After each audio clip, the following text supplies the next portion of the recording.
Nah sekarang kita masuk ke POV-nya Atok Wawa ya, Atok Wawa atau orang-orang yang ditugaskan untuk masuk ke hutan ngambil kayu, oke? Nah jadi pas 4 orang ini udah masuk ke dalam hutan, Wak, mereka semua dengar ada suara burung ketupong 2 kali.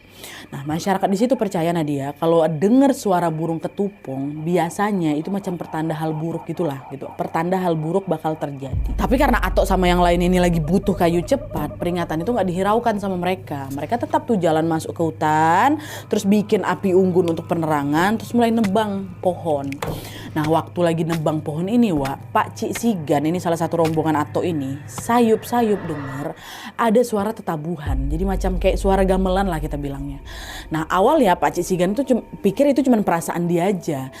Tapi makin didengerin lagi, Wak, suaranya makin jelas dan macam bergema ke berbagai sisi gitu loh. Nah di situ Pak Cik Sigan langsung noleh lah ke Atok sama yang ke yang lain ya kan. Nah rupanya semua mereka berempat di situ, Wak, dengar. Tapi di situ Atok kelihatan macam tenang gitu karena udah terbiasa sama hal-hal kayak gitu ya kan. Soalnya kan dia juga Atok ini kan termasuk salah satu pawang adat di situ. Nah Atok pun langsung lah ngebakar ujung parangnya, Wak, di situ dibakarnya ujung parangnya di api unggun itu sampai warnanya macam kemerah-merahan. Terus sudah ditancapkanlah parang itu ke tanah. Sambil si Atok bilang, "Maaf, kami hanya orang bodoh dan lemah. Jangan ganggu kami cuma mau cari kayu," katanya. Nah Pak Cik Sigan sama yang lain pun paham nih kenapa Atok ngomong kayak gitu. Dia kayak minta izin lah gitu kan, jangan ganggu kami, ini kami lagi ada kerjaan gitu. Dan betul, Wak, abis si Atok ini nancepin si parang itu, suara tetabuhan tadi langsung hilang, lenyap, hilang gitu loh.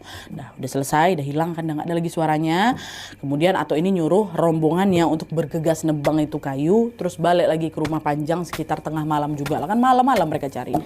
Nah pas sudah nyampe di rumah Panjang, Atok dan yang lain ceritalah kejadian di hutan tadi ke Aki Lingga. Di situ Aki Lingga bilang ke Atok, udah nggak betul itu, Wak.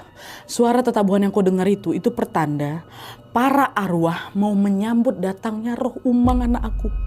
Kita harus nyediain persembahan ini untuk mereka dan cepat makamin Umang. Ini kalau nggak bisa-bisa arwah itu bisa makin marah lagi dan ikut ngegangguin kita. Sekarang coba tolong kamu yang terawang roh Umang lagi ada di mana? Kata si Aki Lingga ke Atok. Atok kan juga bisa kayak gitu kan, bisa komunikasi bahkan sama roh-roh halus. Nah dia Atok aku itu.